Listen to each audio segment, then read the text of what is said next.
thing. If you're not talking, it's often best to mute yourself, so that it's not you don't get any bleed over or whatever. Yeah. All right. All right. So I'm just gonna introduce the stream. So I am Matt in a hat, and today we are just doing a session 0, very casual sort of session 0 for a sort of continued sort of one-shot story. It's going to branch over a couple of sessions, and the story basically is that these characters that we'll be introducing today have all received a letter, and the letter is it details that they have been selected to receive an inheritance from an unknown source, and that in order to secure whatever money or property or whatever else is part of this inheritance, that they need to be in a certain location in a month's time. And that would be the Harbour-town of Aestenport. And so we're going to be going through each player and introducing their characters. And being session 0, we'll explore a little bit about the concepts behind their character, perhaps a little bit of their history, personality, that sort of thing, and just make sure that everybody is ready to go for our first session, which will be a couple of weeks from now probably. But let's just go ahead and get started. So if I didn't already say, my name is Matt and I will be DM for today, and I will hand over firstly to someone who's quite experienced with D&D, and that would be Corey. So Corey, do you want to introduce yourself and your character that you'll be playing, and we'll go from there.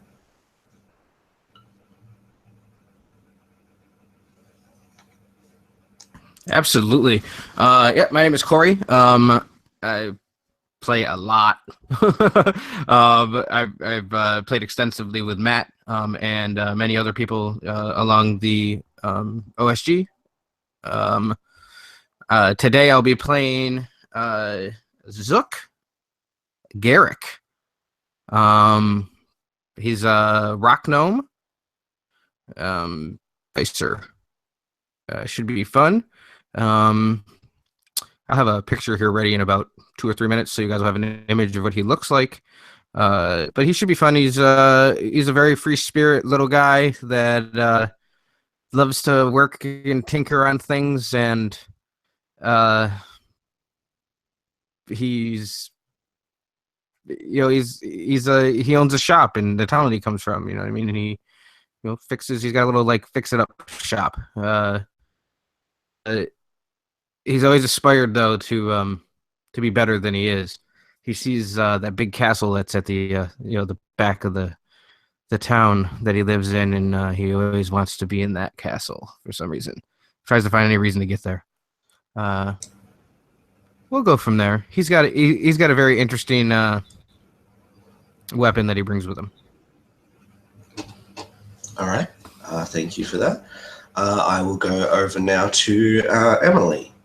Introduce yourself and your character. All right. I'm Emily. My character, her name is Madalena Shaw, but she goes by Mad. And she is, she's a human, maybe 26-year-old, grew up on a farm, in a farming community. Her family has been living in the area for generations. They're homesteaders. And so her role basically on the homestead is looking after livestock and helping out around the home. And if there is a neighbor in need, which can be frequent, they need help with projects or chores, she and the family are there to help them. So she is a very, her background, she's very nurturing. She's, ready to help at the drop of a hat, which can also be a bit of a flaw for her. She may see something that, oh, this person needs help, but may not always think twice about it, which can get her into trouble. So that is Madalena. All right, thank you. That sounds great. And finally, at this stage anyway, Jordan, introduce yourself and your character. All right. Hi, I'm Jordan. My character is a human. He's currently known as Ustaz Al Cool, but he was born Falcade. He grew up in a community called the people of which are called the Alum. They live underground, not quite in the Underdark, but in their own dugout places because they sought chthonic deities. They aspired for enlightenment and dug into the ground rather than built tall towers. And there's always been an Ustaz among them, and it's typically a monk. And the previous one was a reformed drow who happened to stumble upon their community. And the Illum were enslaved by Illithids because they had been tunneling too deep underground. And unfortunately, Ustaz and Falcade were neither there. And upon returning, they both put themselves into exile. And the previous Ustaz gave the title to Falcade, and so now he is above ground and among the streets. Just he's really stupid. He knows nothing really about regular human culture or anybody's culture, and he's wise still, having grown up with wiser people. And he's neurotic in the sense that he's a little obsessed with cleanliness, and yeah, I don't know. He's his main ambition is to maybe find his people one day, but he realizes that it's a really unlikely scenario.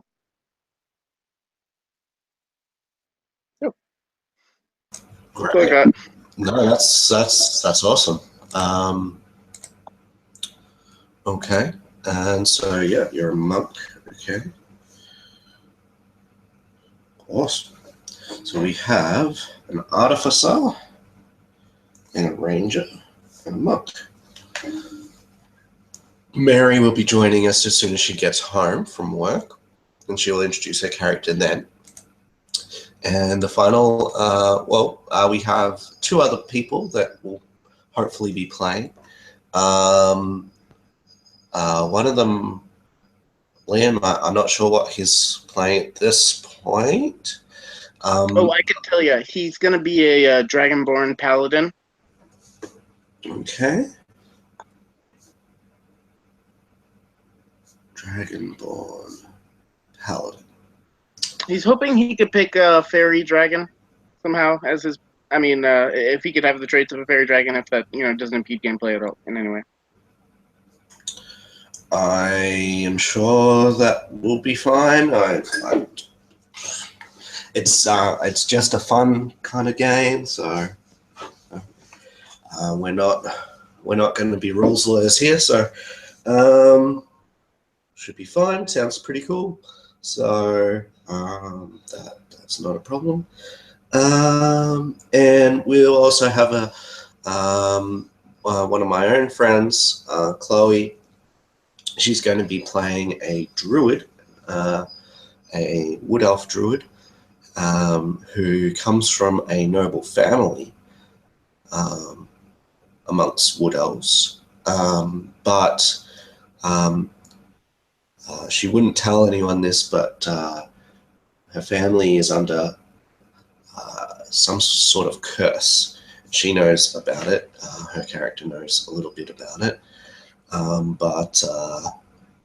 Yeah, she's had to run away from her family to try and fix or otherwise deal with the curse that is upon them. And so she'll be joining us hopefully in session 1. We're just waiting on her to get internet. but she'll just join whenever that happens. So that is fine. She won't be with us today. So those are our characters, in addition to Mary when she gets here.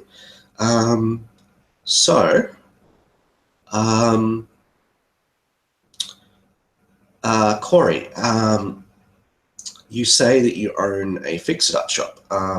So what? How long have you owned this shop? What sort of patronage do you have? Talk to us a little bit about that and about why you've decided to maybe close up shop to answer this letter when you're probably earning your way, or maybe you're not. Talk to us a little bit about that. Well, I mean, it is that he's a gnome. Period. He's a very curious gnome, as most gnomes are. He does have his shop. He's been in business about 5 years.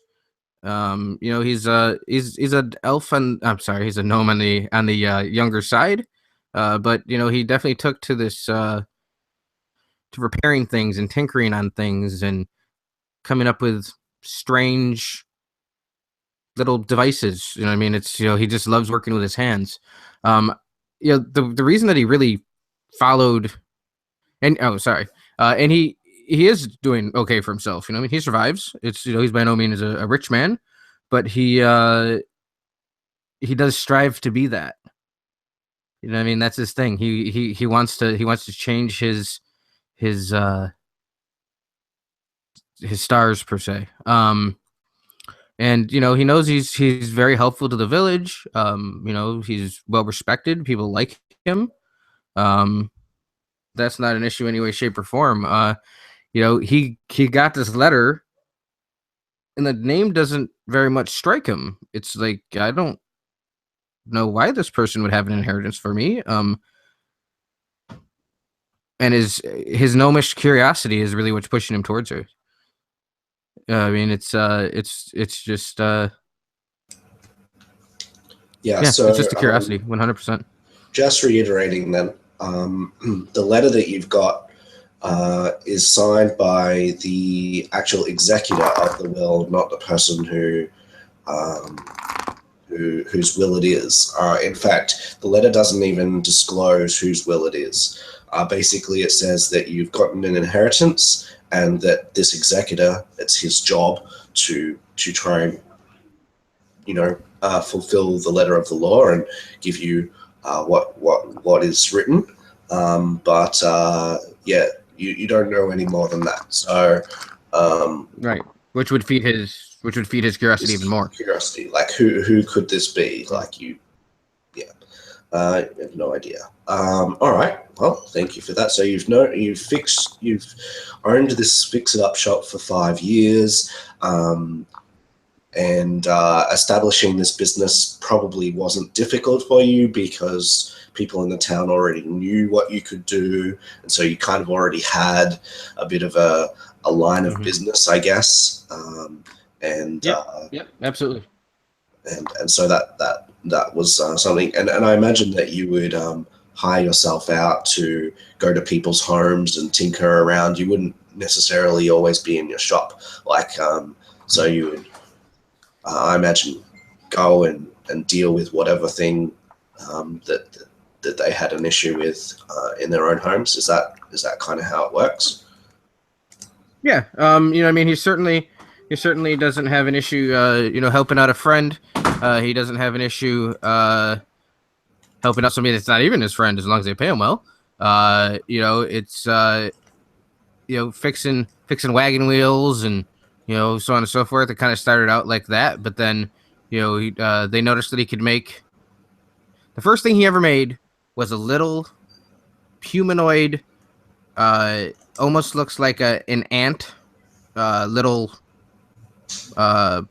creature, and it would he could animate it. He'd turn it on, and for about 5 minutes it would walk around, and he even was able to make it so it would shoot out a little bit of webbing. not that it was, more just like we'd know today as like slave ring type, type idea. Yeah.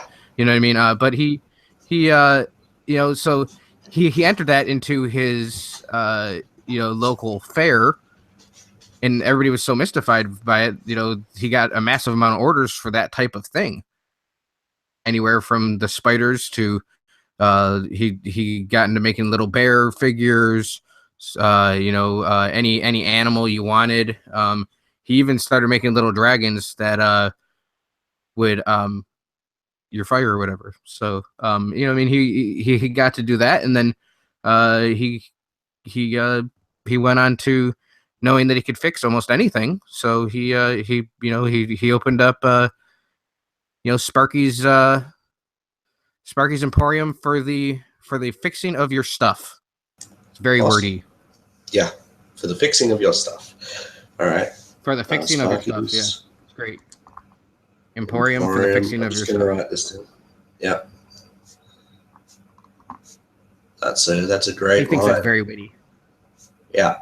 He thinks that's very witty. For sure it is. All right, so I'll go over to Madalena Shaw. Now you say that that you have been a farmer and I grew up that way, and that but a bit of a homesteader and very nurturing. So, what were your thoughts when you got this letter, and maybe tell us a little bit about your experience farming? Is it sort of what sort of goods do you farm? Is it animals? Is it wheat? Tell us a little bit about that, and if you like it, or perhaps if you have dreams of other things. So give us a little bit of a rundown about that for us. Okay, well, Madalena gets the letter, and the homestead's kind of been on hard times. They're not able to make ends meet. And so she sees this letter as an opportunity. Being a homesteader, she's very family oriented, and so she doesn't have a selfish bone in her body. She's thinking about the entire unit as one. So she sees this as an opportunity to save her family, save the farm, and keep their way of life going as it had been for generations. They do pretty much a little bit of everything. You'll find animals there, chickens, horses, goats, sheep. They do have some crops that they'll sell at like a farmer's market. But again, things just haven't been as productive as they used to be. And they have bills that need to be met, which are not being taken care of. So if they don't come up with something soon, they will lose their property. They'll have to move into the city. They'll have to get jobs there, which, that's not good because the city is cramped and loud, and there's not as much freedom. And the people there, maybe they don't have the same work ethic or qualities that the homesteading life would have. So that is what she is looking at as the benefits for this possible inheritance. Great. So yeah, you tend animals and crops alike. Very family oriented. Have you actually traveled much yourself into the city, or do your duties at the homesteading sort of take all your time? How much time are you there at the farm? Do you come into the city? Tell us a little bit about that.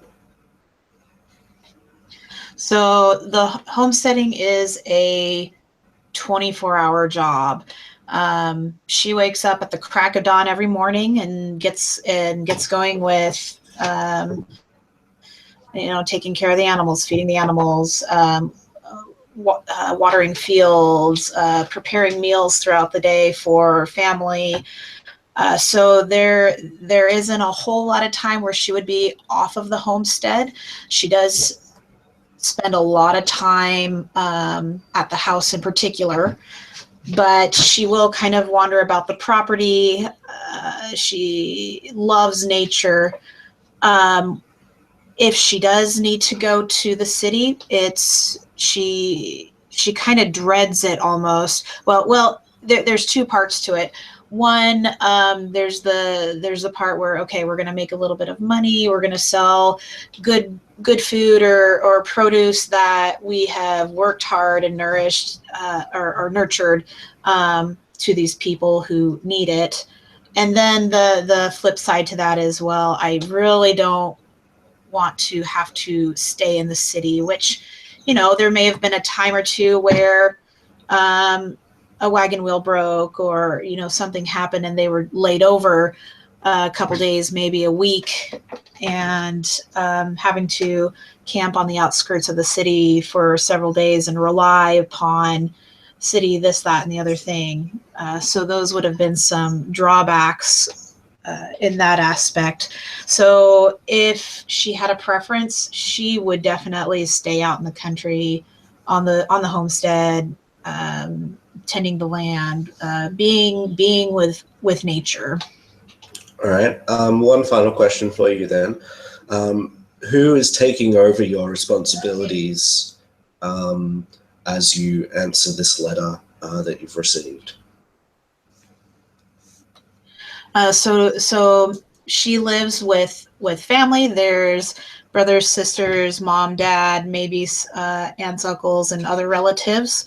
So they will be picking up the slack where she leaves off during this time. Okay. Yep. So it'll sort of divvy them out, all the responsibilities between all your different family members. Awesome. That's great. Thank you for that. We'll go then over to, is it a Kide? Maybe you can repronounce that for me so that I can get that. Ustaz. He's taken the name Ustaz. Ustaz. Mm-hmm.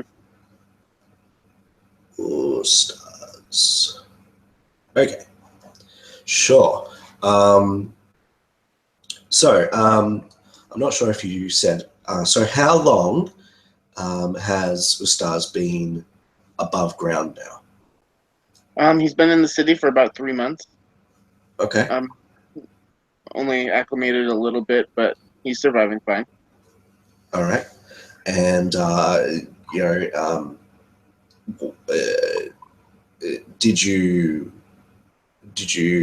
just end up staying in an inn for this period, or have you managed to set up something a little bit more permanent as far as a place to live, or how's that looked for you? Well, he carries around a rather large shovel, and he prefers to dig a home every night.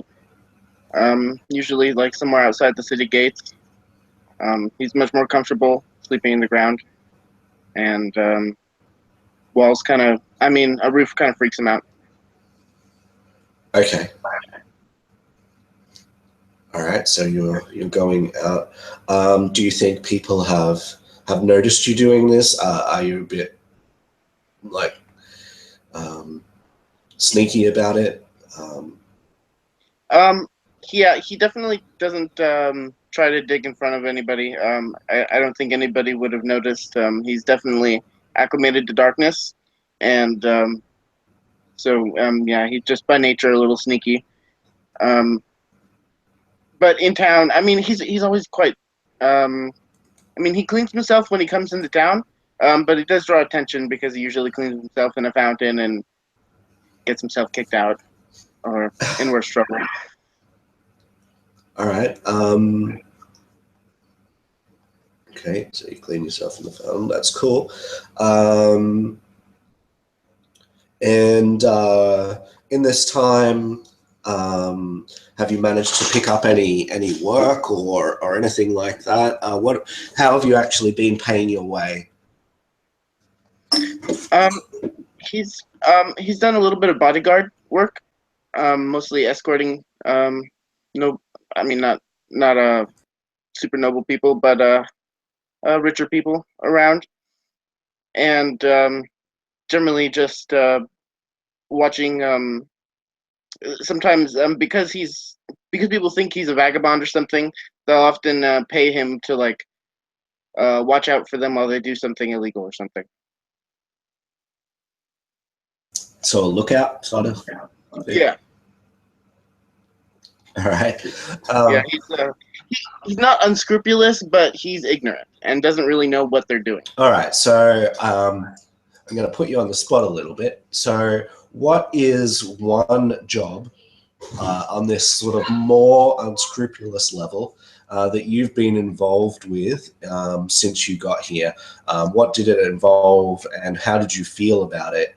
I mean, you got paid and everything, but maybe give us some details as to what happened and how you felt. Well, there was a really young and handsome-looking elf with very dark hair once that was unable to get the attention of the person inside the home. And so he hired Ustaz to get the person to invite him in, and it turned out to be a vampire.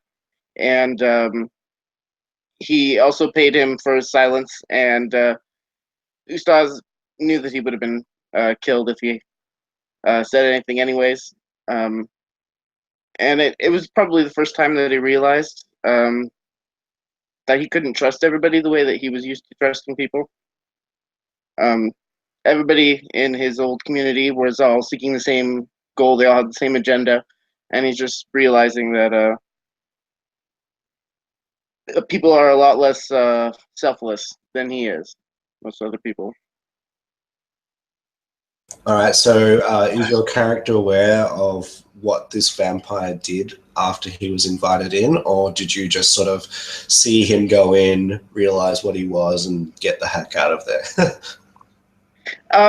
Yeah, the vampire didn't really waste any time. As soon as he was able to get inside, and Ustaz saw it, um, and he was horrified because he has no idea what a vampire is. But he knew that it was wrong, obviously, because the person died. Yeah. All right. Cool.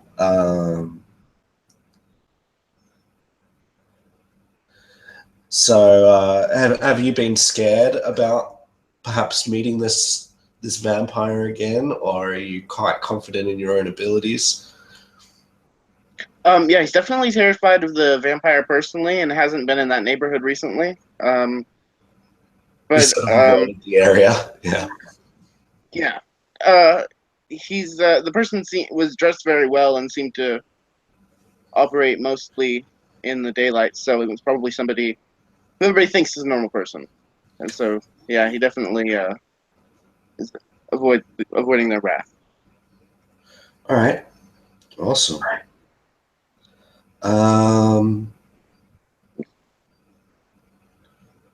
Sure. All right. So I'm going to throw out a hook then to Madeline's character. Over the last couple of weeks, something that you've noticed on your farmland is that you've been finding more and more of your pasture animals dead, slaughtered by what seems to be wolves. They you see, you would have seen tracks of wolves, but you would not have personally witnessed them dying. And maybe this has sped up the decline of your family's finances. So do you want to talk a little bit about that and how that's felt for you, as part of the homestead, and I guess any more details you want to add to it.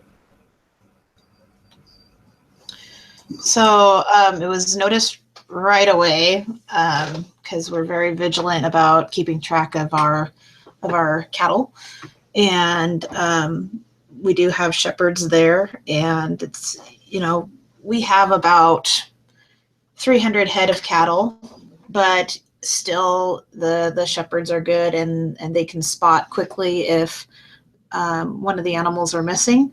So they, you know, naturally went in to look for it, track it down. And when they found the first one, it had already been gutted, and the kill was very, very fresh. And so we went out and tried to find the predator that had done this, but was unable to. It seemed to elude us. And then we didn't see another killing until about a week later, and there were a couple of more of our cows that had been slaughtered by these wolves, and they were starting to go after our coming closer to the homestead and going after the cows that we kept specifically for dairy. And then that was when we started to realize that we have a huge problem here. Our production is gone way down, and we knew it would take several years for us to build back up to what we had. And for whatever reason, no matter the amount of tracking and searching for these predators, that we've never spotted them. We can't seem to find anything but tracks or clues as to where they've gone or how many there were, and how they were coming or going. Very mysterious. And since Mary's just gotten here, we'll cross over to her. Mary, just introduce yourself and your character, and tell us a little bit about them, if you would, please. Sure thing. Okay, so I'm Mary Chris. I'm going to be playing Livy Caspian. And Livy, how to describe her? Think Luna Lovegood, but put her in, I don't know, a higher society English family or something. And she is not as whimsical as what Harry Potter portrays her to be. She still has her quirks, and she has been going to school and such, and she's just starting to get into fencing. She hears about this inheritance, and I believe we're kind of at that point. And so she's kind of like off, like, yes, I'm going to go seek what lucky I have come across. And so she has beautiful, long, flowing platinum blonde hair that's like waist length, and she has hazel eyes, and just this constant, that just like, what is she thinking about? She seems to always be happy. I want to like her or something, or that, yeah. So there's a quick, in a nutshell, I guess. All right. So you're a fencer. Is there a special training organization for this sort of thing? Is there a fencing master here that you've been training under? How many students would this organization or person have? And tell us a little bit about that. Okay. I see this being so she, being about 21, would have gone to like a special school for this, sort of university, and while attaining her own kind of education, like she particularly likes reading into lore and whatnot. She wants to be a historian, and especially in like the really quirky kind of like that, like in a magical universe, people are like, that's not real. And it's like, what are you talking about? Of course it's real. And so this hobby just kind of came up. There's tutor who's won tournaments and whatnot. He's well renowned. He's taken on this academy to take on students. So there's about a dozen of them that signed up, and Livy being one of them. And so she's still very much in the lower ranks, and just kind of learning her bearings and such. But again, this call to to go prove herself, it's like, hey, it must be fate. Maybe I'm to pursue this and take a pause on what I've been studying. And so, okay. So you say that you haven't been here awfully long. Do you have a round sort of number on that? no. Say a year. Okay.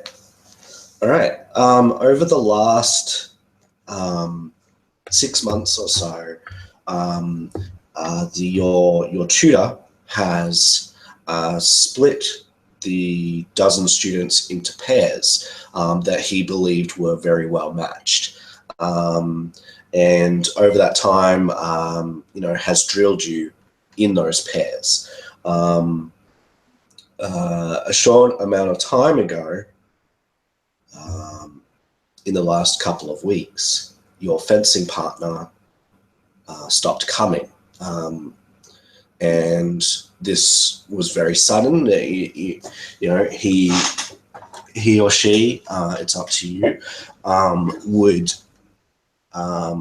would have never sort of said that they had any other plans. But they stopped coming, and after the first time, maybe they were sick or something, they didn't come the next day. Talk to us about how you would react to that, and what sort of, if any sort of investigations about that you would do. There is a story behind it, so I'll tell you that in a second. So don't tell us about what happened to them, but rather your character's actions based on this. Let's see. Disappeared, or at least didn't come in. And so I think part of her just in passing, come on. Let's go, internet, go. Like I could see some of the other students, or even the tutor, just kind of like, we'll find someone for you. She's like, oh no, it's fine. Like, he's probably just sick with whatever mundane, like a cold equivalent in the fantasy realm, or blah. My brain, come on, you can work.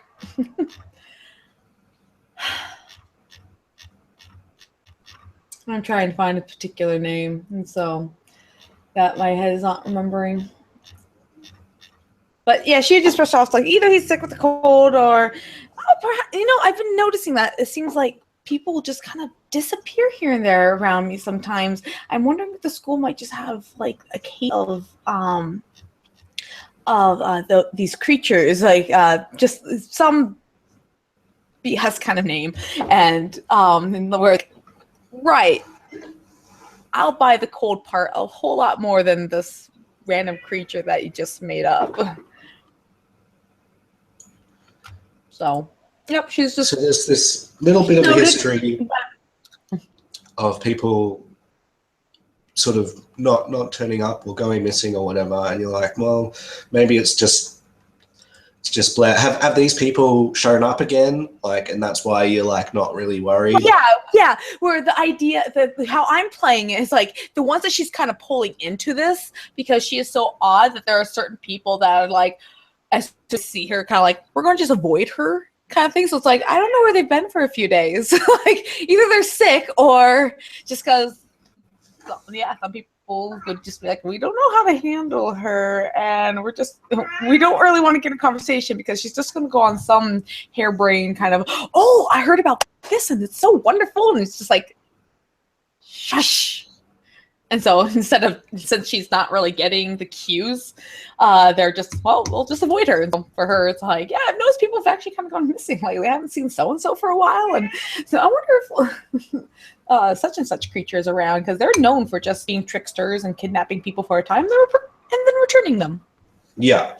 All right. So after some time, much like a little bit longer than you would have expected someone to come back in, you do get a letter. The school gets a letter, and the tutor that you come to respect pulls you in to a private meeting, and will hand you the letter and like tell you to sit down.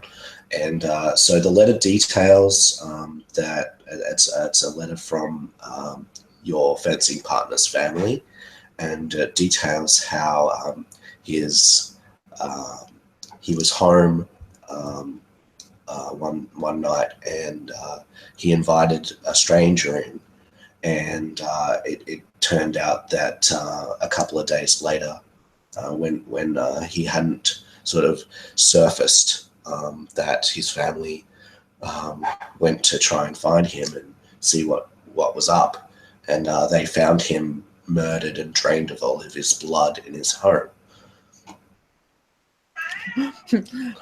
Livy, who was like about to say something, was like, "Oh, well, that wasn't the eight-legged panda ape.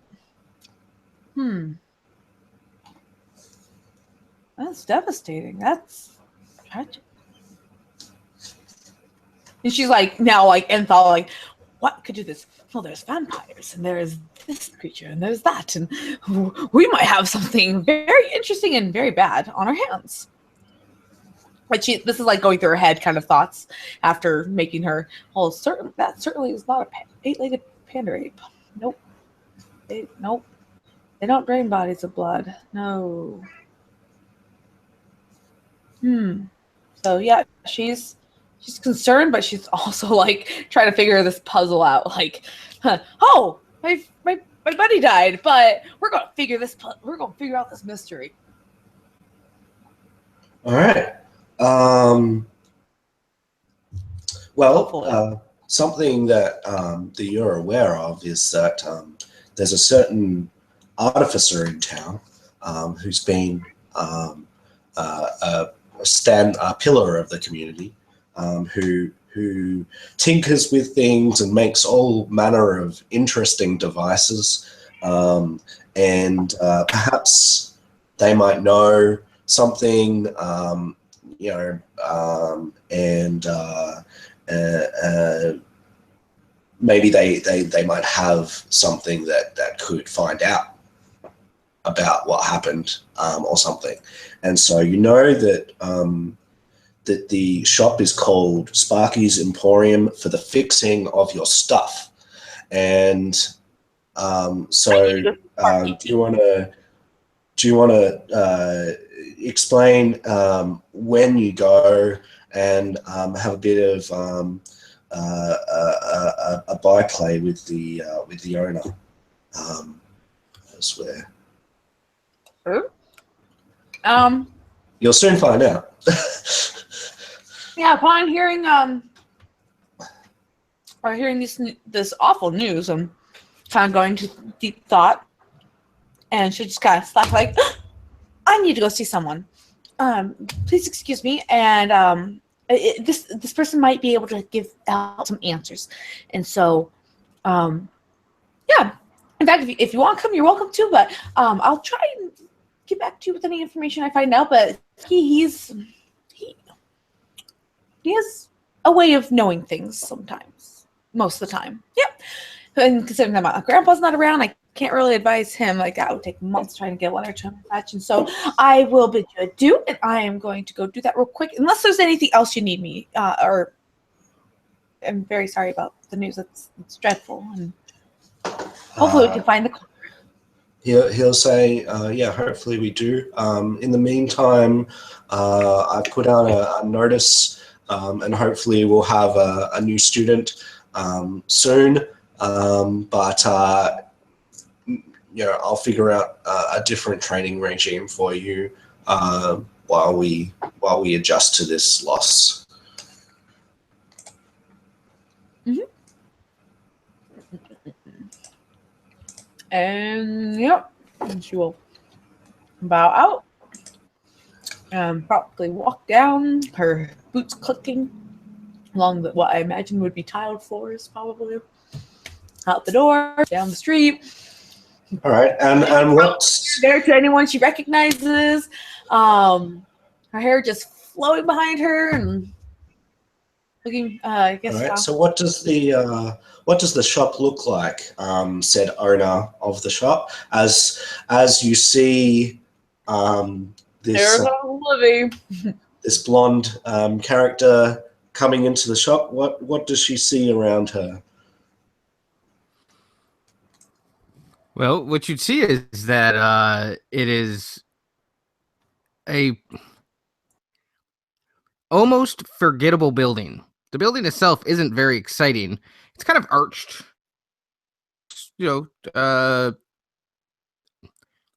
maybe like a tin can that has just been kind of cut in half. It's naturally short, especially for any of the tall folk in the town and such. But the thing that does make you notice the shop is the sign. The sign is lighted, and there's not very many lighted signs in the town.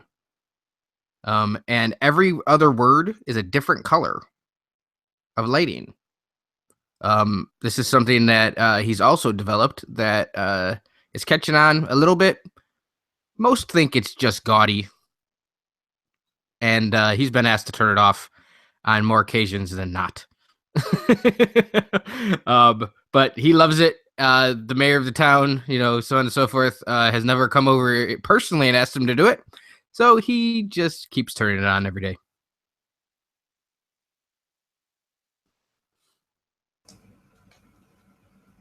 All right.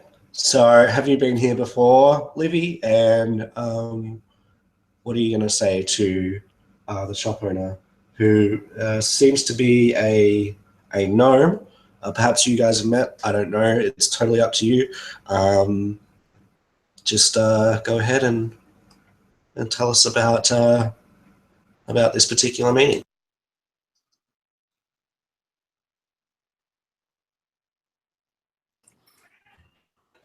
Oh, she totally would have been in the shop before. I'm sure she's gone looking at all sorts of knickknacks or bringing in some device that she was told would help with, organization and it not working quite right. And she'd bring them like, this thing, I need it fixed. And you seem like a guy. I love the sign, by the way. That is amazing. Did you put in like a bunch of narcles in there with like different colors, like those? They're so bright. Yeah, so she, like, that would have been probably the first day he'd met her. And so coming back in, she just kind of walked through the door and just like go, Sparky, I got you a riddle. And making her way over to her. What? Is that you, Livy, again? Yeah. All right, so get this. And he's shorter than the counter, so he doesn't see anybody when they walk into his store, like, ever, unless he's standing on his little bench that he has, set up on the other side. But he was on, at his workbench that's shorter than the counter as well. And he felt as if he needs to have that counter that height because there is tall folk that come in here all the time. But there's another, little kind of cut down lower section, and but he's, his workbench is behind that taller section, so he doesn't see anybody. But he recognizes that voice. That girl's come in here and brought things that work that she just doesn't know how to use. Okay, yeah, and so she makes her way over and kind of elbow on the workbench or something, or just kind of getting down to his level. It's like, so what looks human but isn't, that doesn't waste a drop of blood and leaves without a trace. Oh, and it kills its victims too.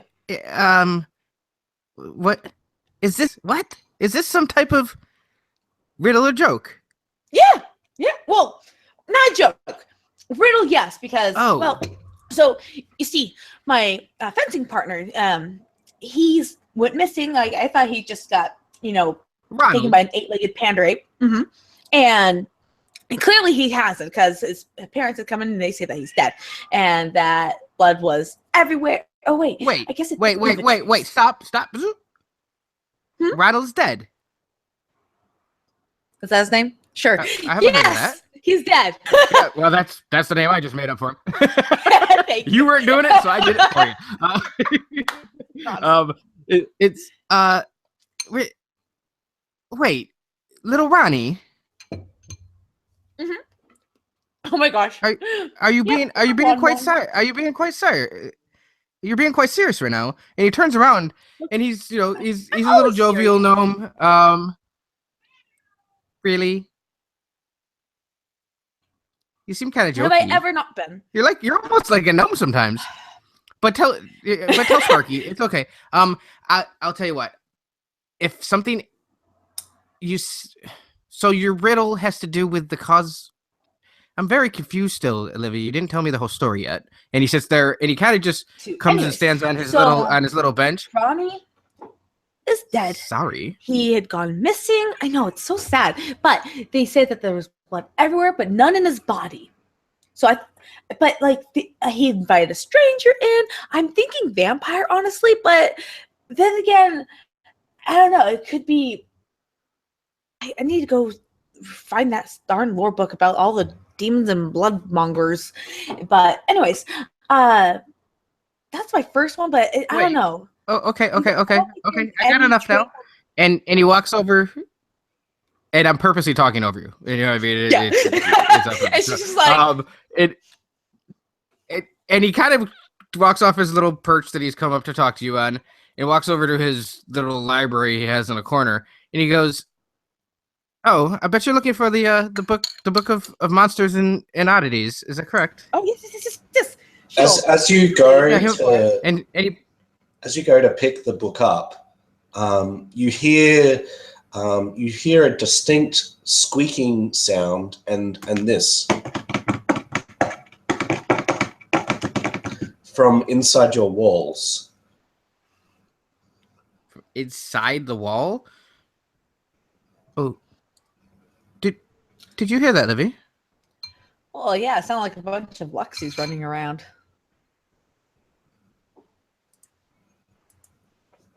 And he looks over to his counter. No.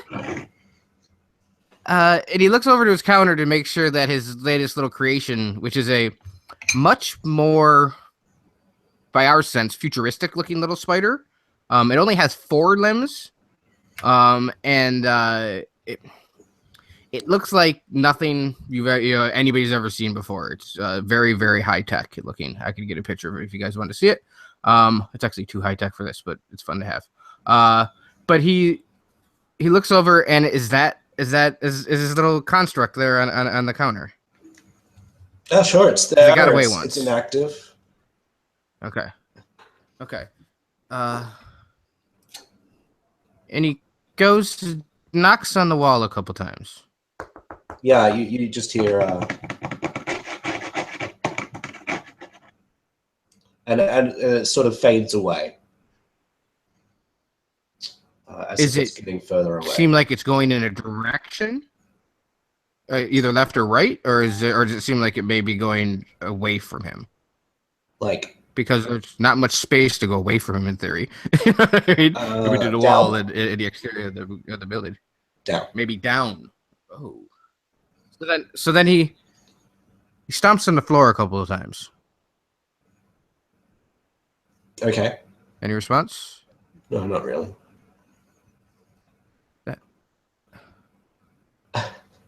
That's weird, Livy. Yep. I didn't hear that, right? That really happened. Either you have a rodent problem, or I don't know. But I can't have an rodent problem. This is dreadful. But You know, okay, I so think down the road. he posed. I think down the road, Rosmerta was having problems with mice taking up habitants in her walls. You might want to talk to her. Which shop was it? A tavern. I'm just BSing stuff right now. Wait, oh no, obviously. What's the Once the tavern's door's down. name, Mary? Sorry, what? There What's we the go. tavern's name? A tavern. The tavern. Really? You're doing this Your again? sister put a great one in. Nope, your sister put in a great one. That's it. The tavern at 11 at 11 South the Street. Yep. Wait, are you talking about Bloody Marys? So original here. Well, that's what I'm sorry. That's what that's what some of us merchants call it. The one in the corner. Yes. Yeah, last time I ate there, I got such a stomach ache after. It was Wow. dreadful. I haven't been There there are since. mice. Yeah. A vermin had a problem mice could make that issue. happen. I just thought I ate too much. You know, you know. Well, fair enough. It's good food. Anyone could accidentally eat too much. Yeah, but I don't know. No wonder why mice moved in. Anyways,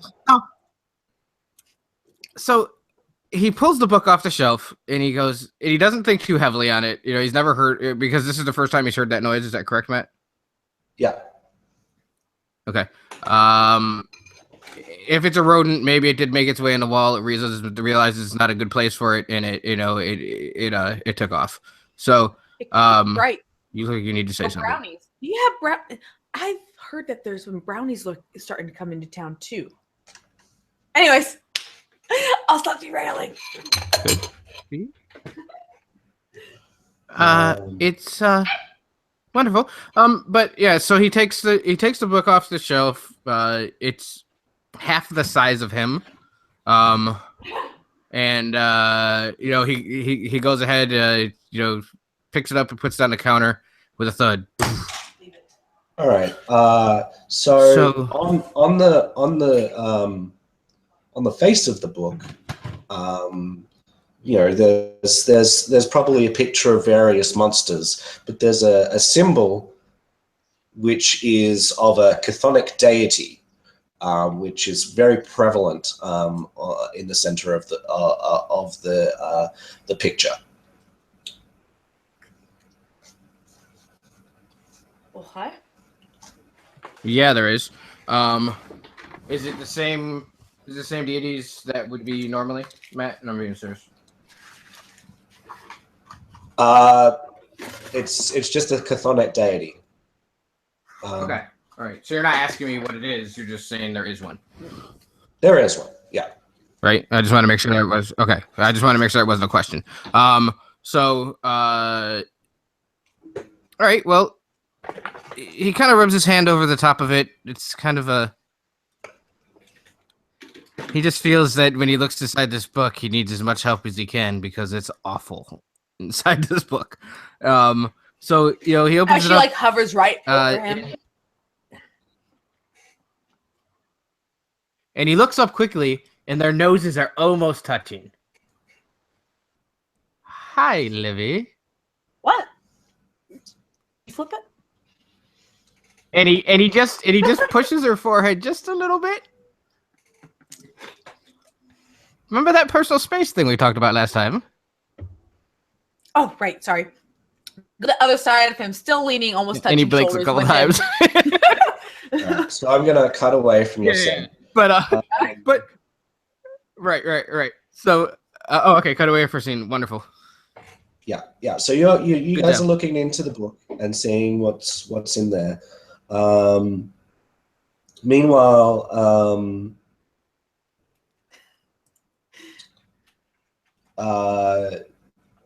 so back out in the homestead, you are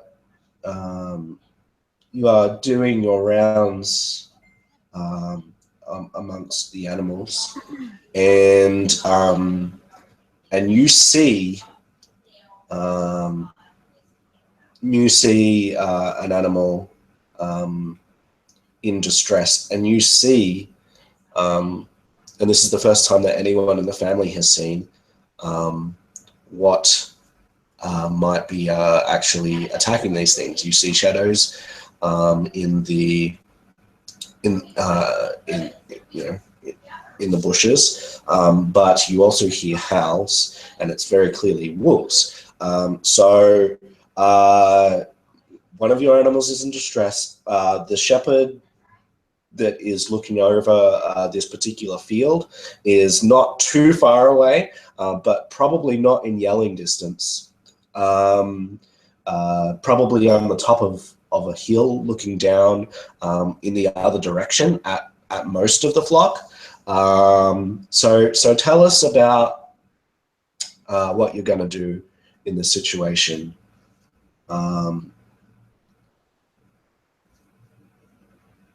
Madalena?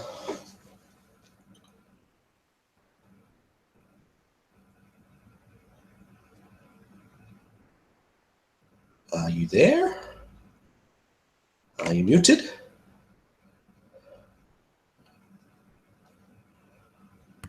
She's not muted. That's weird.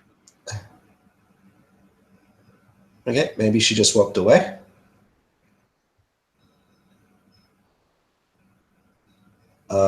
Okay, so I can come back to that.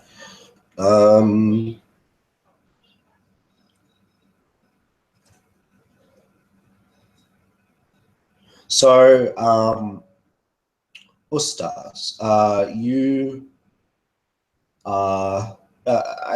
more active during the day or during the night?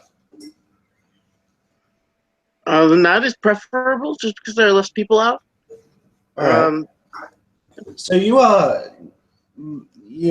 it's during the day, and it's like high noon-ish, and you're probably your least liked part of the day. Maybe you like to start 3-4 o'clock in the afternoon or something, and head into the nighttime. But it's high noon, the sun is shining, and it's warm. It's not unpleasantly hot, and you get this strange feeling. It's like a creeping sensation over your skin. Maybe your hairs are standing on end, and this is not something that you felt at the very least since you left the underground. And maybe it's something that you did feel underground, and I'll tell you what it is, and you can tell me or tell us if you indeed have felt it before, and maybe the last time you did. There are a series of chthonic deity books. Mostly they detail different forms of creatures and things like that. Maybe you haven't read any, but for some reason, anytime one was opened within sort of like a mile or so of your location, you got this strange sensation. And so tell us if you felt this before. And maybe if you have, when was the last time? Certainly it would be before you came here, if at all. Well, the Illume gathered lots and lots of books. They didn't think that any one particular book had the answers that they were looking for, but they procured everyone that they could to dissect as much truth from that as they could. They had a few of the books that you mentioned, and they were part of a large trove of books that were only opened in dire circumstances. Uh, I had felt them previously twice that I remembered since adulthood, and perhaps many more times as a child. But every time the book had been opened, it was when we were facing something encroaching on the territory that was something less than mundane, I guess. All right. So every And time it was like something was coming, and so there was this sense of something's coming, and then they consulted the book maybe to see what they could do about it. Is that kind of what? yes, Yeah. All right. So you're getting this feeling, and it's exactly the same as what you remember. So what is your reaction as you are no longer in those tunnels? It's been some time since you felt it, and it's broad daylight, and you're feeling this sensation. I'm incredibly disoriented. It seems to overtake all of the senses. Um, all of the physical senses uh, are not as keen as the spiritual one that is being stimulated by whatever's happening related to the book. And the sensory overload also from being in the daytime is just too overwhelming for him, and he runs away into a dark area to just try to get away from himself. All right, cool. Well, we'll see. We'll go back over to Madalena. Hopefully, you can talk now. We just had some technical problems there. Can you hear me? Yes. Oh, thank goodness. Okay, so she sees these shadows. Clearly, it's a wolf attack. So she is just distraught and beside herself. So she starts screaming and yelling for people to come and help her. Ma, Pa, come help! She starts just yelling and shouting and trying to scare the animal off. And she's, if there, there's would they have a metal, anyway, she finds a metal watering can and she just starts banging on it and making a huge racket. She sees one of the shepherds who had left a bow and his quiver next to the fence line, and she grabs it immediately and she goes to knock an arrow and just shoot a shot off into the bushes. All right. So you're yelling and you're screaming, you're banging this thing. You reach your bow. You're hearing footsteps of someone coming. Like the shepherd that was on top of the hill has seen you like making a ruckus and banging on your thing, and he's running down and he's like, "What's going on? What's going on?" And you've got your bow cocked and ready. And as you turn to make your shot, whatever was there is no longer there, and you're seeing the animal that was being attacked. It does have a wound, but it is not killed. So as this person's running down to see you, how does this encounter go? Okay. Joe, there were wolves. I saw wolves. They were over there in the bushes. They were attacking our cow, and I don't know where it went. It just all of a sudden it just disappeared, and she's hurt. We got to go help her. We got to do something. So she, in a very unladylike fashion, hops the fence, and she's running over. Not like she doesn't matter where she's not like startling all the animals. And she up to this steer and goes to check its wounds, and sees that they're pretty superficial, and with a little bit of time and care it will heal just fine. but she is just really upset, and she's still kind of looking over toward where she last saw the wolf, and just checking to see if maybe she might catch a glimpse of it yet. All right. So as you're doing this, Joe, make sure everything's okay. He sort of wanders around this immediate vicinity, checking into bushes, seeing if these creatures are truly gone, and indeed they are. And then he'll come back to where you are, and he'll say, "Look, I think we need some outside help. This seems, I don't know, I don't like the word supernatural. You say you saw these wolves and they've just disappeared. I don't even know what to think anymore. But I think we need some outside help. How about I look after the animal? I'll get it back. I think you should go into town and see if you can find someone to maybe a mercenary or something. I'm sure we can offer them something in return for coming to help us. Someone who might be experienced in these sorts of things.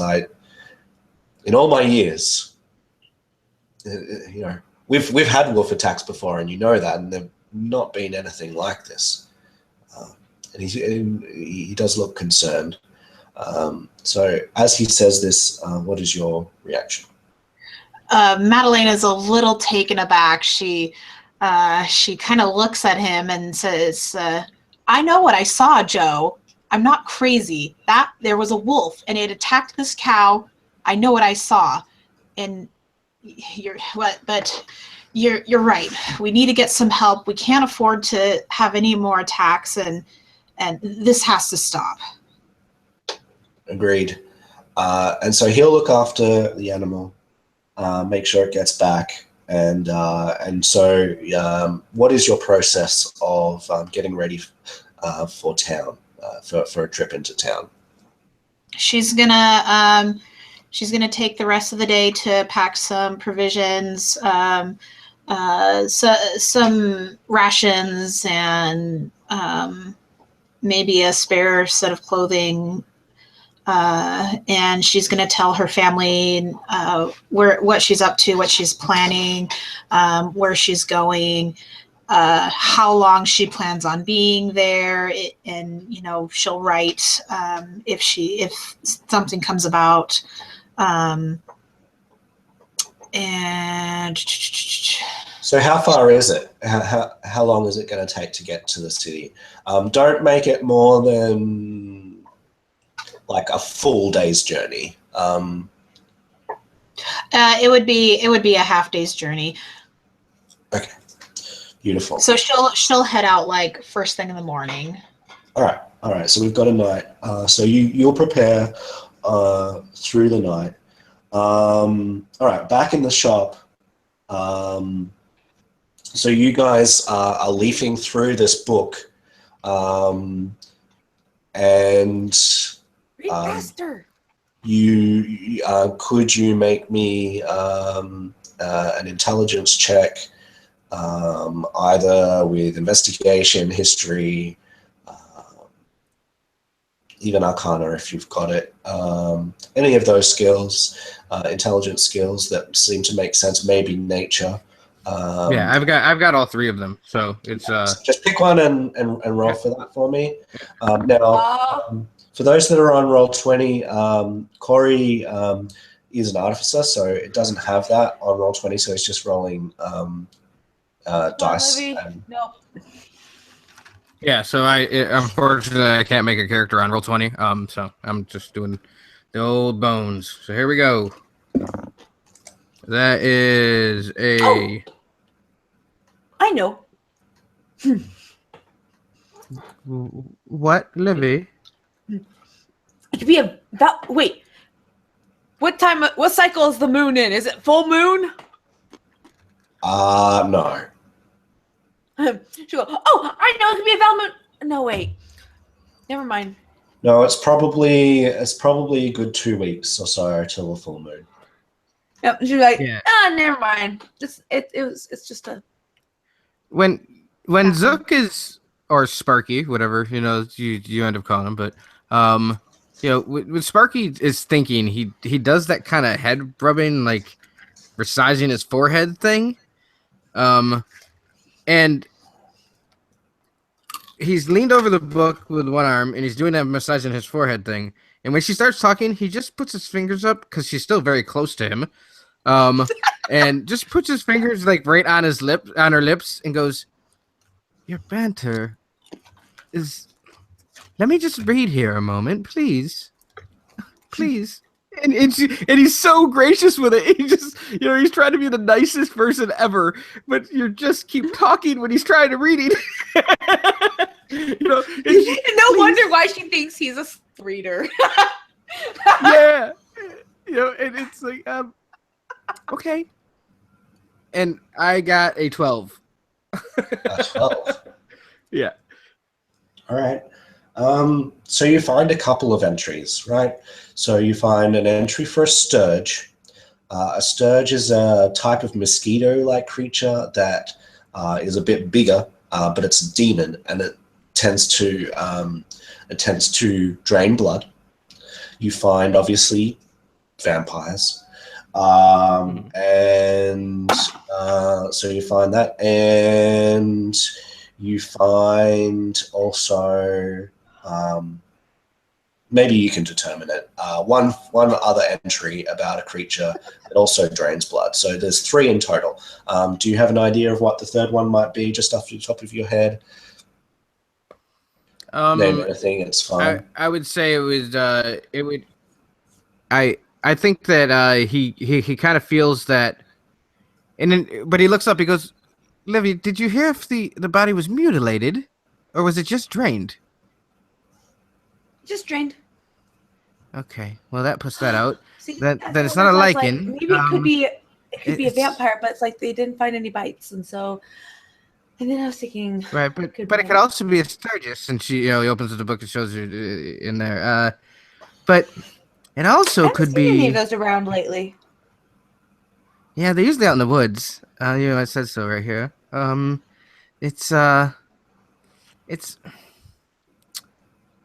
and he's just racking his brain, and he goes, "I have no idea, because I don't, Matt. Yep. I just don't know the box well enough to do that." Yeah, there's not really, you find those couple of entries, and it could be any of them really,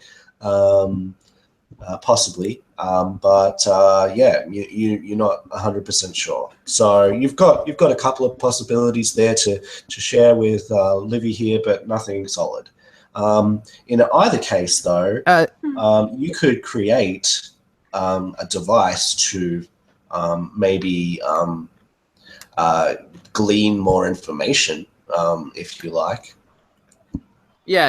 I mean, the ideas are running through his head. I have an idea here, Livy. And he goes over to his desk, and he pulls out a little device that looks like it. It's square in nature, so on and so forth. Has a couple little buttons, so on and so forth. And then what looks like a meter on it. Okay, and on the end of it, it's just got a little bit of a needle on it. And he looks at Livy and he goes, if we had access to that home, you said there's blood everywhere, right? This would tell us, and she shows the meter to it, and the meter it has different types of creatures on it, and this would probably identify what the blood types were. As you're tinkering and showing her, you realize that the device hasn't been calibrated in some time, and it's going to take the rest of the day to calibrate it. So in order to do this, you think you're probably gonna need to be in the morning. To actually. Buddy. Absolutely. So, wait, hold on. Just 1 second. What? Here, do like this, and she makes and he points his palm to her. She'll mimic like, He pokes you in the hand with with the device. Yeah. Just asked. Well, thank you. And he just kind of looks at you. Did you ask the last time that you broke the spanner over there? Oh. Good point. Anyways, Yeah. I told you I'd get you back, remember? And then he giggles and turns around and he goes to calibrating the device. and then he goes off to be like, "You know, up people, the deceased. Yeah. Can we come See if you can gain access to the house. If you can gain access to the house, that'd be great. All right. On top of that, it should be easy. He just lives over off yonder and yonder. Yeah, and I mean the school is well renowned. You know, you've been part of there for long enough now that people around town would know you as a student from there, and certainly your partner's family, being that you've been jousting with him for the last sort of. And 6 she months would or so. totally start setting up like a little memorial kind of thing out front of his place or something. Just like Yeah, and you can do that for the rest of the day. Cool. And have that ready, and you don't need to make a roll. You can totally secure the ability to go into the house in the morning, and so as we close out this day, I'm going to quickly go back to Ustaz. After feeling this strange sensation and sort of retreating into yourself or away from yourself, and then after sort of like an hour or half an hour or so, the feeling kind of fades away again, and it's sort of getting a little bit closer to nighttime. What is the close of your day? We've pretty much heard the close of everyone else's day. So what is the close of your day? I'll typically walk the back alleys looking for anything anybody's dropped, maybe to eat or sell, or I don't know, anything anybody's sort of forgotten. And then make my way towards the edge of town, maybe buy some food before, and find a nice place to look at. I don't know, dig a hole. All right. You do find something. You find what looks to be a necklace, a little amulet kind of thing, and it looks very valuable. Like it looks fashioned by maybe even a royal smith. It's very intricate and well worked, and it has no place at all in this back alley. You're siphoning through junk, and then you just out of the corner of your eye you see this thing glittering, and then you go over to it, and it's just like pristine. And I've got some music coming from you. I don't know what that is. I'm so sorry, it's my phone. That's all right. Super sorry. That's fine. Yeah, and so you see this amulet, and it's clearly, and you look like up and down the alleyway, and there's no one really around. So, what is your reaction to finding this? Well, the first thing I would do is inspect it to try to see if I can discern which gems are in it. He reveres certain gems and thinks that they're lucky. All right. But not finding any that he. Yeah.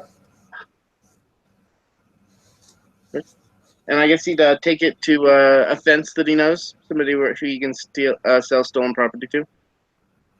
Okay. Maybe see if they know where it's from. All right. So yeah, you would make your way to the fence, and it's certainly right near the close of business now. And so just as they're about to close, you go in, and I'm assuming that they would know your face. So they say come in, and they sort of turn the closed sign as you're coming in and close the door, so that when you're gone, that'll be the close of business. And they say, oh, what can we do for you? So obviously we're right on our closing time. I was wondering if you maybe, I don't know if you could maybe give me some money for this here thing right here. They take one look at it and just go, did you steal this? That's not a good plan.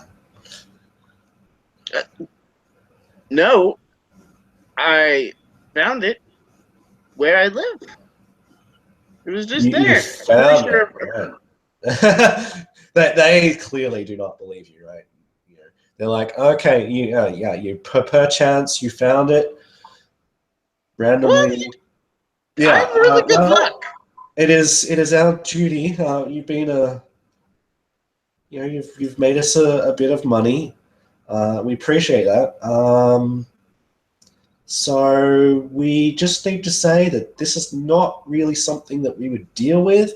And if I were you, I would keep that hidden from any guards. That's a royal brooch right there. And there's a village a way but yeah, it's as far as I know, it's an elf family. They're I don't know. There's something weird going on with them lately, and I heard this. I don't know. I heard that one of their children ran away. I don't really know what that's about, but if this is theirs, maybe you'll get some money for it, but not from us. Maybe you think they'd like it if I brought it back? Maybe. Yeah, I think that'd probably be the best way. They're the tall ones, elves with the pointy ears. Yeah, they're generally pointy ears. You know, they did live in the forest. They're not those aristocratic ones. You know. But the but you know they have a nobility all the same. But there's some very I definitely would keep it hidden. And if you find one of them, I would try it, maybe sell it back. Maybe there's a reward for it, but just be careful. All right, just appreciate the advice. Very sound. Have a great evening, I guess. Thanks, and they will see you out and close the door for business. And so you would head back, or would you be active through this night?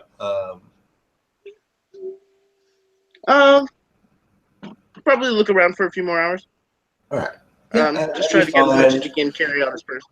Yeah, you find various things. No big deal.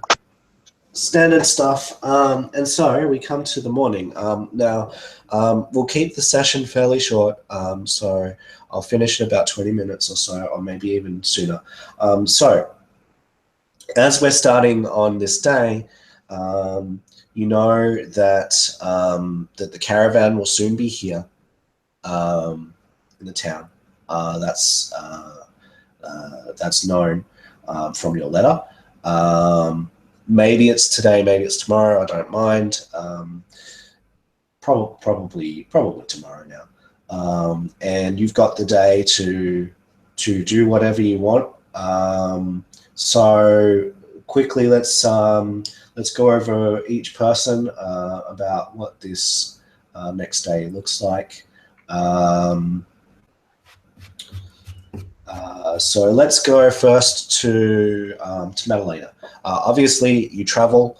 I'm assuming you would get up sort of right when the sun's getting up and be ready to go as soon as light dawns, and then travel. Is that kind of how that would go?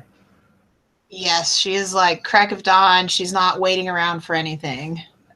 Yeah, and so you would travel for the morning.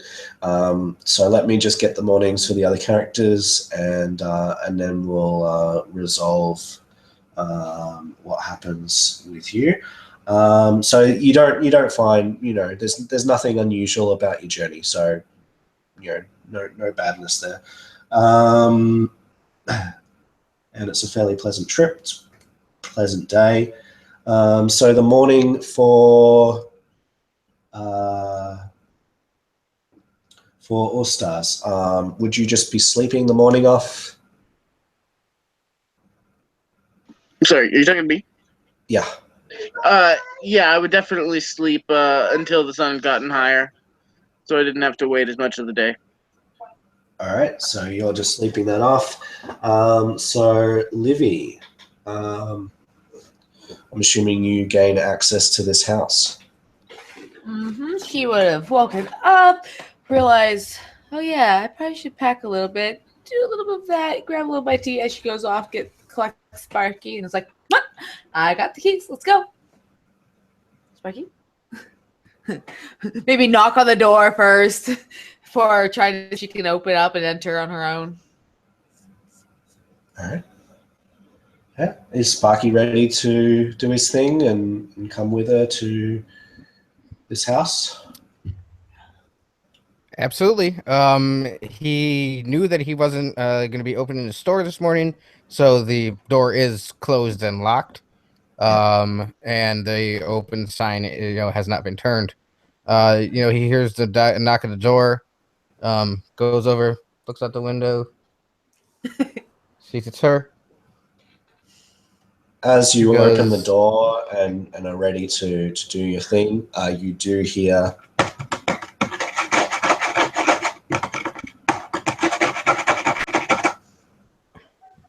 and it's in the wall again or under the floor this time? in the wall. Yeah.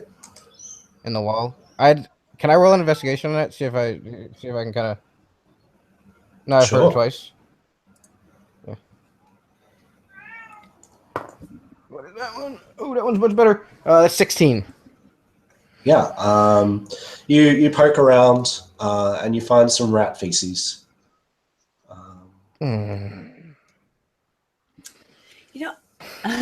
So he has some traps that he's constructed, so on and so forth. He sells them to others. He's never had to use them in his shop.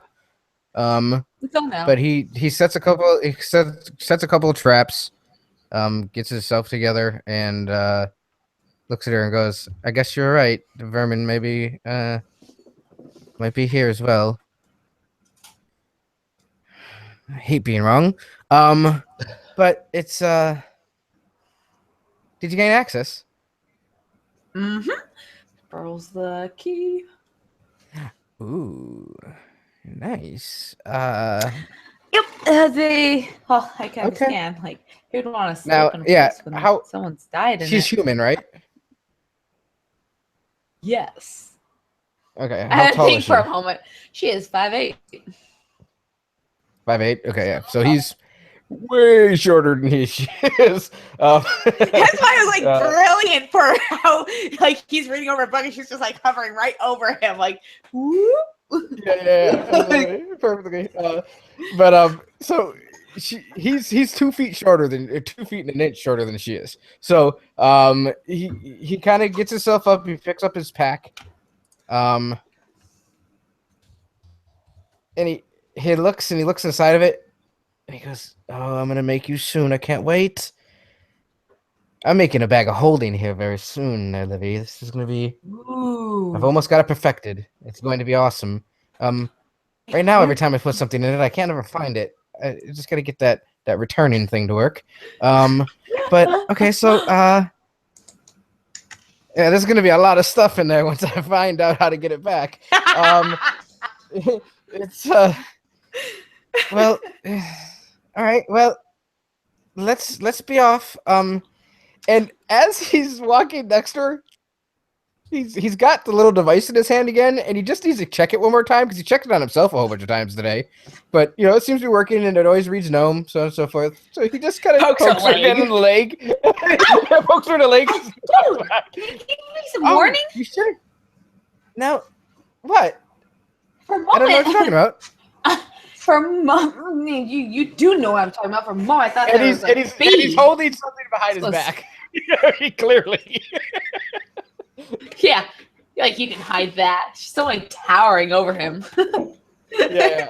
But he pulls it out and he goes, "You're a human. It works."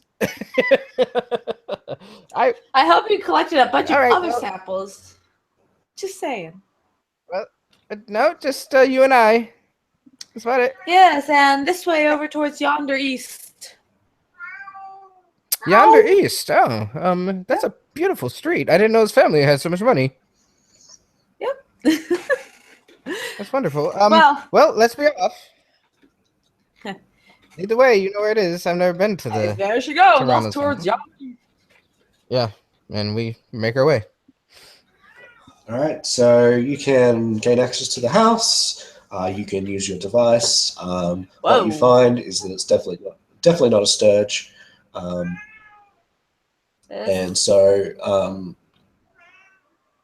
Does it read a humanoid? yeah, because it's got pictures of various monsters on the device. Mhm. Yeah, and so it'll sort of click around. It'll sort of go around the circle and go ting ting So- ting ting, This is for. and it will stop on vampire. Yeah. Hold on a second. Like, so why you have humans on there? We're not monsters. It's all kinds of beings. It has nothing. Also, Oh. and he just looks up almost annoyed, but then he's just so good natured. He's not annoyed. He's just like, it's just Livy. All right, well,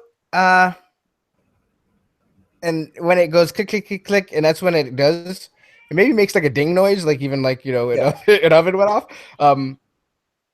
His eyes get as big as saucers. Yeah. And he just turns his hand.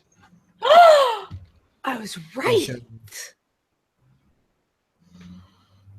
Yeah. They didn't say that there's any bite. This is really This this is really such a- bad, Livy. This is really bad. Well, That bean obviously. could slaughter this whole town. And Matt, and it was described to Livy that blood's all over the place, right? Or was there? No. Okay, just want to make sure because my head for some reason was like, and there's blood everywhere, and I was about to tack that on. I was like, no, this. No, I the blood can't was remember. gone, which Cool. is part of the mystery. Yeah. And they It's didn't see any just- bite wounds. All right. So Matt, we're with the body, right? Yeah. I'm not being perverse here, Livy, and he moves the sheet away from where his genitals are. Is there a bite mark there? No. I'm thinking, okay. He goes, we have to look. They couldn't possibly drain somebody without biting him. And there's not one in his neck, there's not one in the arm, there's not one. Check the mouth, or because like I don't know. Can I roll You- investigation again to see if I See, see check anything? the hairline. You can roll medicine. I can roll med. I can do that. It's not an awful idea. What's that? Haha! He finds nothing ever on this body because I rolled a 1. Livy is going So yeah, totally he join in on this has investigation. no idea. because On the she- contraire, you do find something. Sorry, Livy, I'll come back to you in 1 second. You do find something. You find that this person's belly button is an outie, and it's in the shape of something that you recognize. Why don't you tell us what shape it's in and why this is of interest to you? So it's kind of with one of his passions. If he sees an Audi belly button, he's gonna push it. He can't help himself. He just can't do it. It's a you know. So it's he sees it and he goes, and he just pushes it like 6 times. This one's great. Oh, sorry. People call me weird. Because you are. Let me say this. She just kind of tosses her head. I was like, if only everyone saw. Yeah, sure. Anyways, Hey, you can't tell anybody about that, the Livy. Unless do you have an Audi? Like I'd show you after watching what you just did there. Well, I wish it's just it looks like a button. Look, it looks like he pushes it a couple more times. It looks like a button. Like buttons. I have buttons. That's just like pointing to the buttons down her vest, and it's just like buttons are practically everywhere. This is not like a closure system, like a button you'd push. So as she's like staring into like this abyss of like, why am I watching this train wreck as he keeps repeatedly pressing this belly button? Did she happen to notice with her 16 on investigation? Yeah. So you will as you're trying to look anywhere else other than what he's doing, you will definitely see that that something is wrong with this person's mouth, and you will see that someone indeed has marks inside the mouth. So this vampire has been very sneaky, and drained the blood from inside the mouth.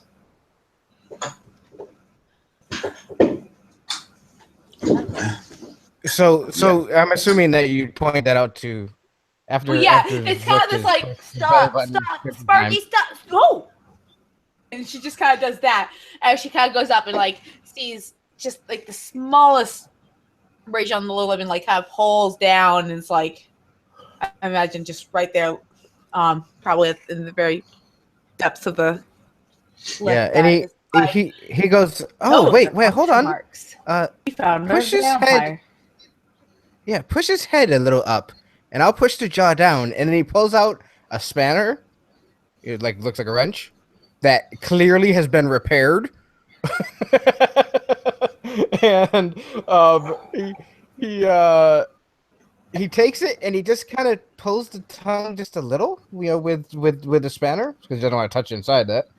Oh my! Do you think that means that somebody was intimate with him? Or just it doesn't look. Or just clever. Like, honestly, think about it. If you're a vampire, I'd probably put my bite in the mouth because, like, the neck is so obvious. Like, dead giveaway right there. Dead. She, like, chuckles to herself a little bit. Dead? Oh, oh, gosh. All right.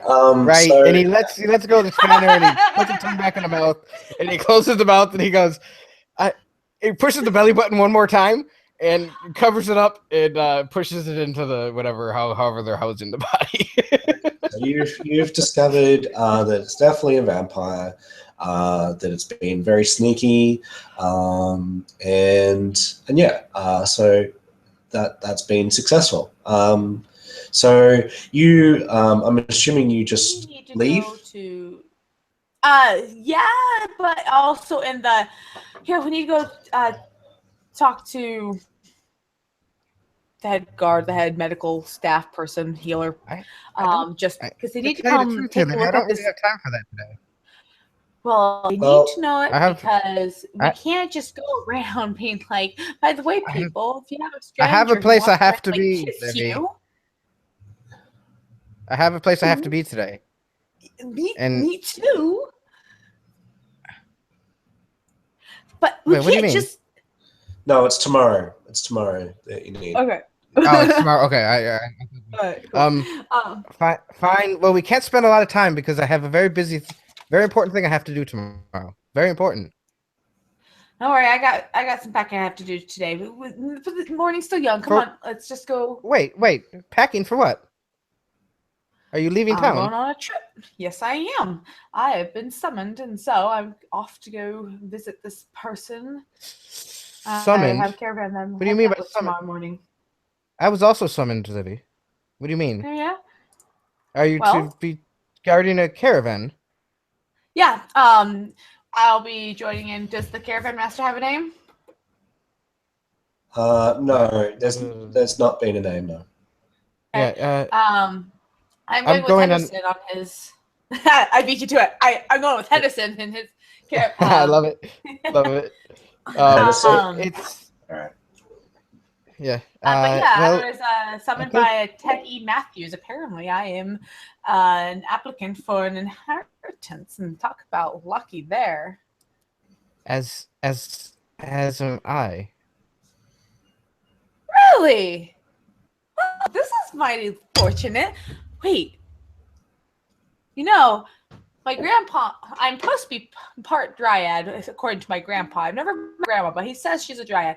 Anyways, maybe she has some gnome relatives, and that's why we are going together.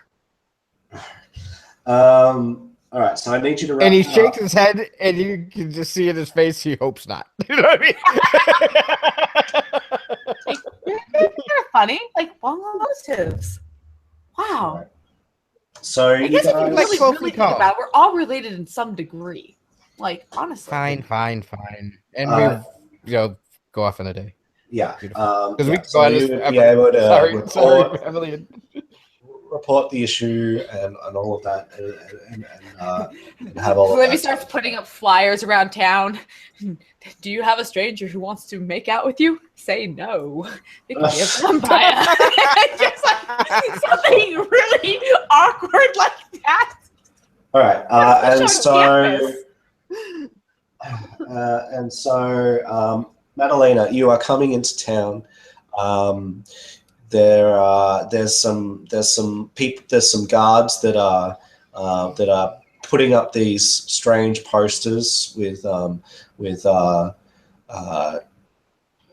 this writing on them, and it's even more strange than the last time you were here.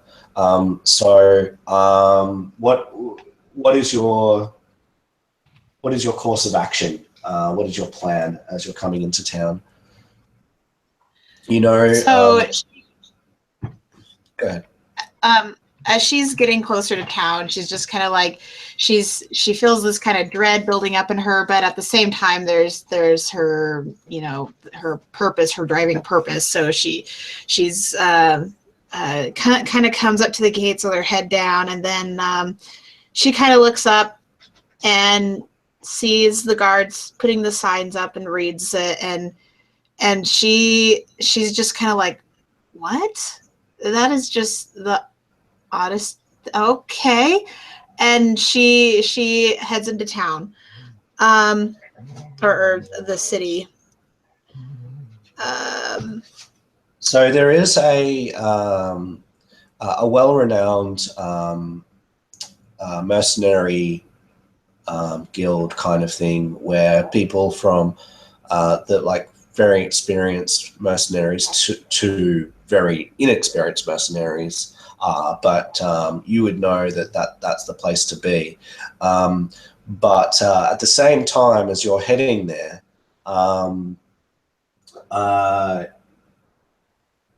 got Usta.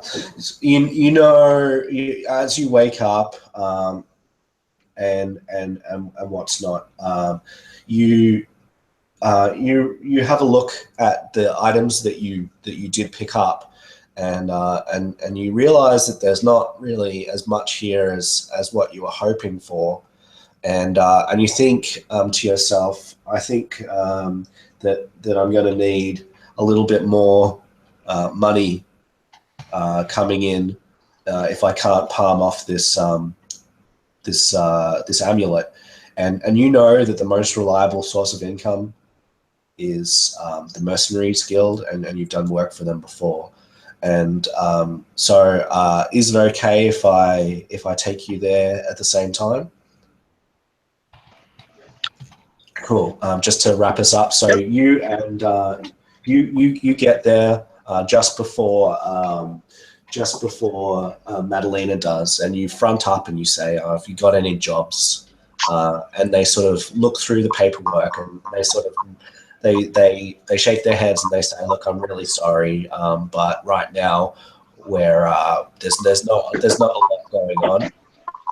And then as soon as the person says that, Madalena walks in, and you hear, Madalena, that the person's saying to this adventurer, "No, we don't have any work." So do you want to quickly go over this meeting, and then we'll wrap up for this session today.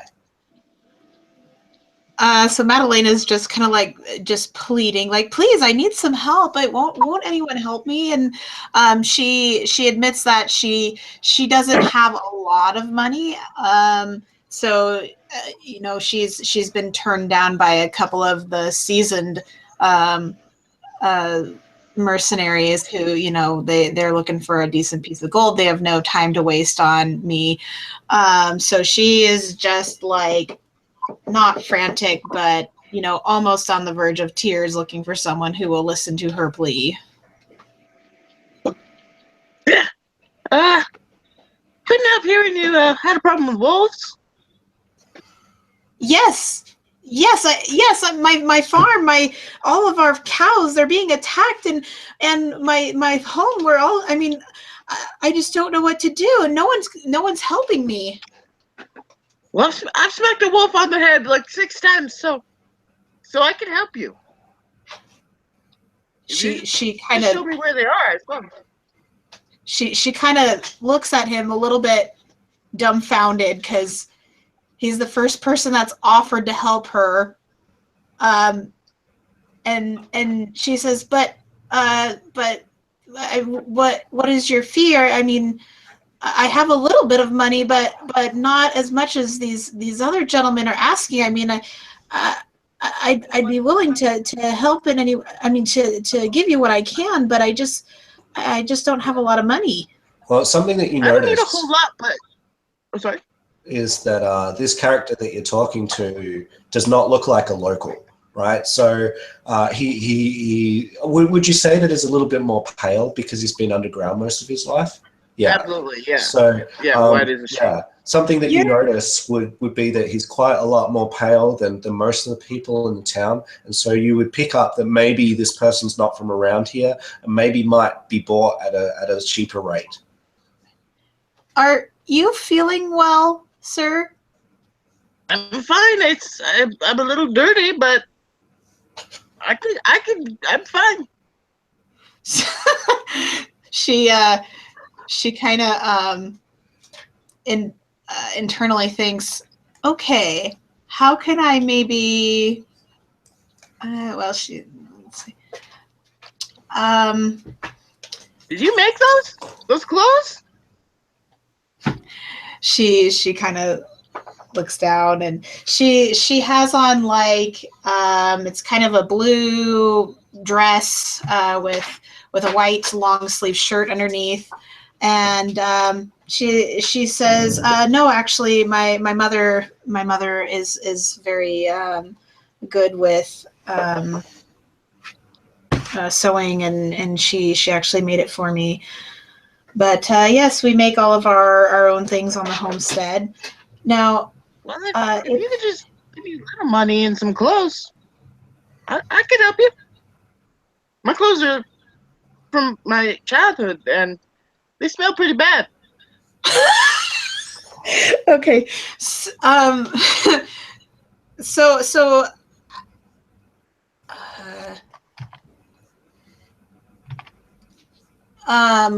question to you, Jordan. What would a normal person's impression of Ustad's appearance be?